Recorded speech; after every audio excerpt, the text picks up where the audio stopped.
So we've all seen a pop machine, and we push the buttons, and out comes something to drink. We've all done this. We're all familiar with this type of machine, but you might be asking, what does this machine have to do with mathematics? Well, let's go forward and see why. First, some vocabulary. We have the words domain, range, relation, and function. The domain of something is the set of all input values. It's all the things that we put into a relationship. A lot of times we call those the x values if we're talking about ordered pairs. And then a range is all of the possible outputs for some pairing of numbers. A lot of times when we talk about ordered pairs, the range is going to be the y values. But input, domain, output, range. A relation is any pairing of an input and output.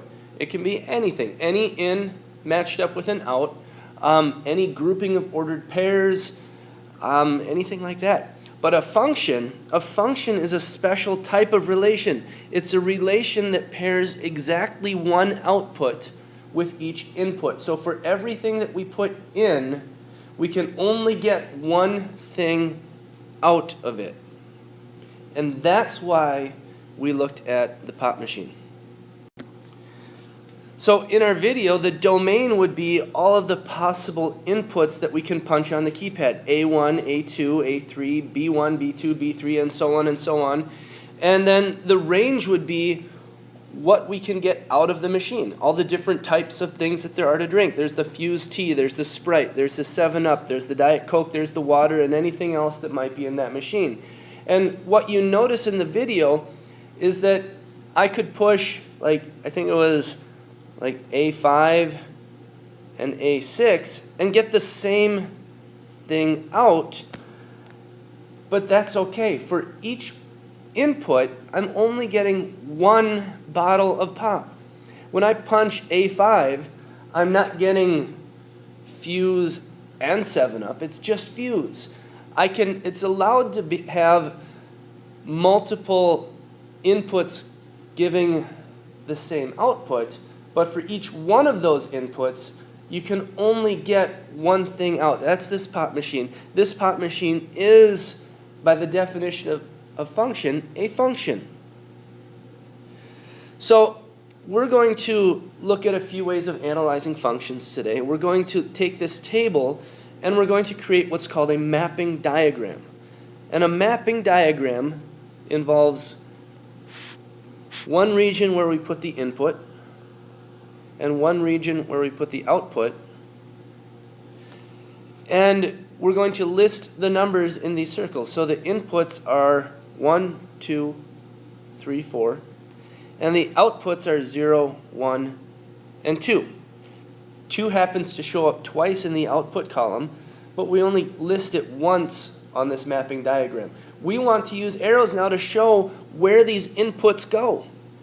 So 1 goes to 0, 2 goes to 1, 3 goes to 2, and 4 goes to 2. This is what we call a mapping diagram. These two sort of circly looking things with the arrows going from input to output. It asks for the domain and range. So we write this down. Domain. And the proper way to write this is going to be inside squiggly brackets. 1, 2, 3, 4. It's the set of numbers that make up the inputs. And the range is the set of numbers that make up the outputs. And we just have to write 0, 1, 2. We don't need to repeat 2 because it only needs to be there once as we list the possible outputs. And just as a side note, this relation, this pairing of inputs and outputs, is one of these special things called a function, because as you look at the input column over here, there is no number that has more than one output. Each one of these numbers only has one arrow going away from it. So my question is, I have two relations here, one given as a mapping diagram, one given as a table. I would like you to determine if each one of these is a function. Pause the video and write down your thoughts. Okay, so how do we tell if things are functions?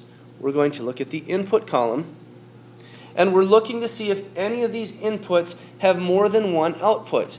And I'm going to start at the bottom of this list, 10. What is 10 paired up with? What's the output for 10? The output for 10 is 5. What's the output for 5? Well, the output there is 4. What is the output for 0? Well, there's 3 and there's 2, which means, is this first relation a function? No way. How about the table on the right? Is that table on the right a function? Again, we're looking at the inputs. We're looking at those numbers there. What is 0 paired up with? 0 is paired up with 0. What is 1 paired up with? 1 is paired up with 2.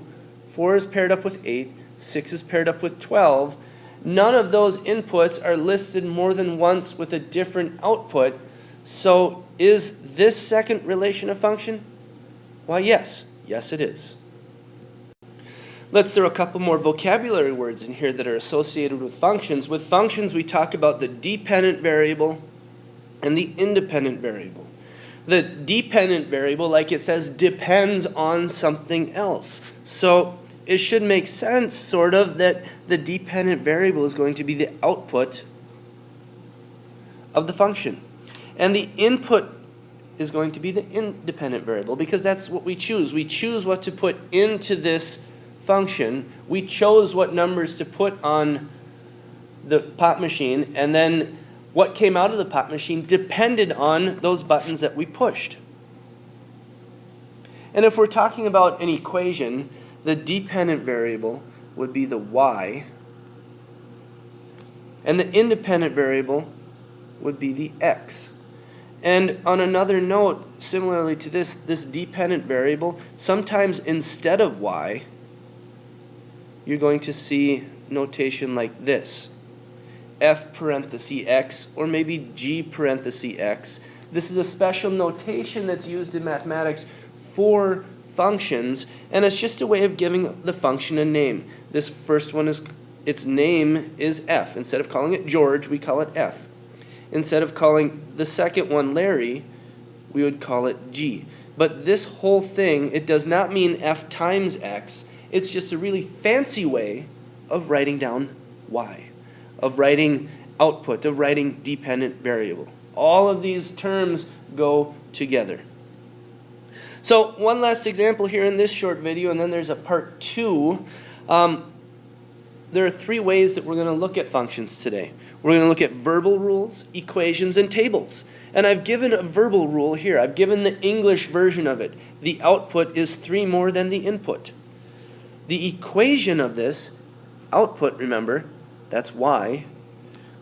3 more than means addition, and 3 more than what? More than the input. And the word is, remember, is means equals. And you'll notice that I cubed this. I used my cube strategy. I circled keywords. I boxed numbers. And I was able to write my equation out. To make my table, well, I need to choose inputs. And to choose inputs, what I usually do is I choose some negatives. I choose 0. I choose 1, 2, like that. Maybe I'll go up to 3. I could go up to 5. It doesn't really matter what inputs I choose unless they tell me a specific domain to use. And now I use my mathematical rule, my equation, to generate my outputs. So what is the output y when the input x is -2? So I'm doing -2 plus 3, that's 1. And then I'm doing -1 plus 3, which is 2.